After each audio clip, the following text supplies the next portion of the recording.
How's it going, guys? Day three. This is my second lower body session of the week.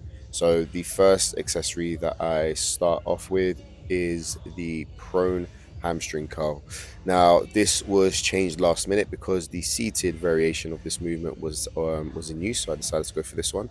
And how this differs from the seated variation is that the movement is loaded at the bottom. So at the stretch position, that's where things will be a lot tougher. So at the start of the lift, and then it progressively kind of gets a little bit easier once you get to the top, or at least there's not as much load at the top of the movement because obviously the weight is now above the hamstrings. So that was the only difference between that one and the seated variation. Then we move on to the kind of like a seated good morning on the machine. So with this one, slightly different to the machine, I guess, in terms of the positioning, because I feel like when I did this in the previous gym, I was able to go a little bit lower.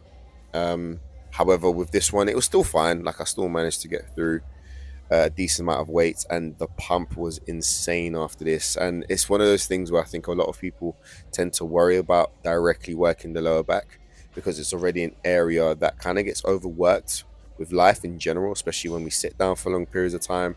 You know, our lower back is in quite a lengthened position. Therefore, usually it'll be kind of overworked, especially once we start getting into exercises. And for most part as well, core strength is a little bit weaker, so the lower back does compensate. But I would still advise directly working the lower back to then help overcome this as well. But it's definitely a different stimulus to feel such a pump in the lower back. Whereas obviously, again, like I mentioned before, a lot of people tend to kind of shy away from that because they think it's a bad thing. But in this case, it's really not. Then we move on to the isometric leg extension. Still carrying on the exercises that have been helping me through my injury. Still pain free. I'm able to pretty much do all the movements that I was doing before without much pain, which is great. So rather than kind of binning it off, I just continued on with those exercises and looking to also push them as time goes by. So this was hold for 45 seconds with a slightly heavier weight. I think this was like 37.5 kilos, I believe it was.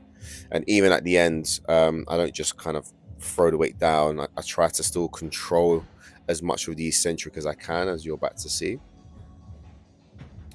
Because it's still, again, it's still an area there where like trying to do single leg work, especially on that machine where it really isolates the quad.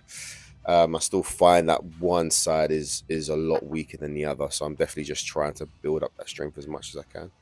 Then we finish off with the GHD sit-ups. Now, I remember a few years ago, I used to bash anyone that was doing ab work on this.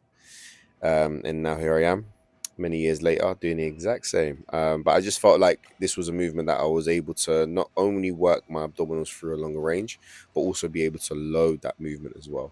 So there you have it, guys. Day three. Stay tuned for day four. Like, share, and subscribe. Thank you very much for watching.